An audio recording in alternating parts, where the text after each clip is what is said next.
the Rosy Barb or red barb or red glass barb as some people call it. Latin name is on the screen now. These fish originate in several countries in southern Asia, mainly India and Bangladesh, with some non-native groups showing up in places like Australia and Mexico, Puerto Rico, just a couple places. And that's part due to how, people dispose of fish. People release fish into the wild and then a population starts and it spreads. And that's how we get these non-native or feral populations of other fish. Because they're so readily available in the hobby, that's one of the contributing factors to their popularity. So they're probably one of the most popular fish. You'll be able to find them in almost any fish store. Also because they're not overly aggressive. As some barbs have a bad rep of being aggressive, these guys are not as aggressive as their tiger barb cousins per se. So the lack of aggression coupled with how beautiful these fish look is one of the reasons they're so popular in the hobby. They also have a lifespan about 5 years, but of course that also depends on, quality of water and the food they are given, which will also affect the lifespan.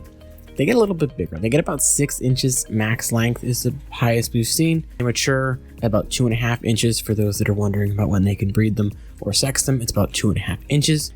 And given the size that they get, you're going to need a larger tank. Some things say 20 gallons, others say 30 gallons. Given that it's a 6-inch fish, I'm going to go with a 30 with these guys because a 6-inch fish in the 20-gallon wouldn't work well, especially because they want to be in a group of at least 5. So if you put 5 6-inch fish in a 20-gallon, it would not work out long term. Granted, you're going to get them smaller, but at that point, just get the 30-gallon off the bat and make the fish happy and you happy so you don't have to dismantle and set up a new tank. Temperature-wise for these guys, they're going to want to be between 64 and 72 degrees Fahrenheit. But again, like most fish, they can withstand a few degrees difference. And of course, the hotter temperatures will affect their lifespan as well and probably shorten that 5 down a bit. Moving on to pH. The most perfect and most commonly pH I saw was 6.5, but the range is 6 to 7. So they do like the more acidic water.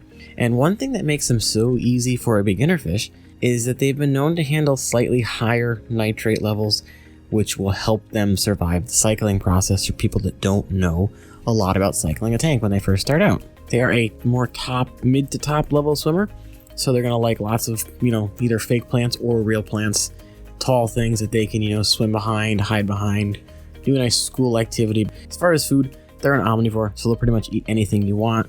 If it was me, I would suggest a good high quality flake food, something like the Extreme Community Crave, and then maybe a Hikari freeze-dried bloodworm or frozen bloodworm, just to give them a little kick of protein every couple days. The only negative thing is that this fish does have a reputation for being a fin nipper for fish that have long flowy fins.